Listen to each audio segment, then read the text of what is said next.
দেখে আর সাউন্ডটা শুনে মনে হচ্ছে না ওই সমুদ্রতে আবার দৌড়ে চলে যাই। সমুদ্রের ওই দৃশ্য আর শব্দ শুনে আমরাও নিজেদের আটকাতে পারিনি, তাই রুমে আসার সাথে সাথে একদম দেরি করিনি, ওই সমুদ্রতে চলে গিয়েছিলাম ঢেউ খাওয়ার জন্য। বিশ্বাস করো, দিনের 24 ঘন্টার মধ্যে 12 ঘন্টা আমরা শুধু সমুদ্রের পাড়েই কাটিয়েছি। এত সুন্দর লাগে, মানে আসতে ইচ্ছা করে না এই সমুদ্রের পাড় ছেড়ে। সমুদ্রের পাড়ে যাবো আর সেখানে রিলস বানাবো না তা তো আর হয় না। অনেক নিজের ভিডিও করার পর সবার সাথে অনেক ফটো তুলেছি, ফটোগুলো আমি পোস্ট করে দেবো, সেগুলো তোমরা দেখে নিও। ফটো ভিডিও কমপ্লিট হওয়ার পর সারাদিন আমরা সমুদ্রতেই কাটিয়েছি। সারাদিন জলে কাটিয়ে রুমে গিয়ে আবার ফ্রেশ হয়ে বিকালবেলা আমরা চলে এসেছিলাম। আর এতই হাওয়া দিচ্ছিল যে ভালো করে কোনো ভিডিও নেওয়া যাচ্ছিল না। এইভাবে আমি চুলটাকে ধরে ফাইনালি ওই ক্লিপটা নিয়েছি। শুধু আমি না, আমার দাদারাও অনেক ভিডিও করেছে।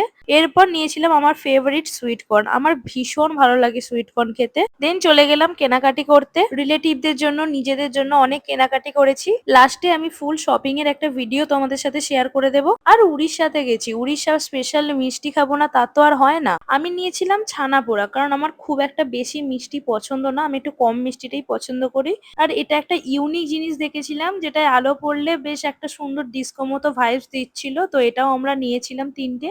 সব শেষে আমরা সকলের পছন্দ কুলফি খেয়েছিলাম। এইটা পছন্দ করে না এরকম মানুষ পাওয়াই যাবে না। প্রথম দিনটা কেমন করে কাটিয়েছিলাম তাই ভিডিওতে শেয়ার করলাম। নেক্সট পার্ট আসছে খুব তাড়াতাড়ি, তার জন্য সাবস্ক্রাইব করে দিও।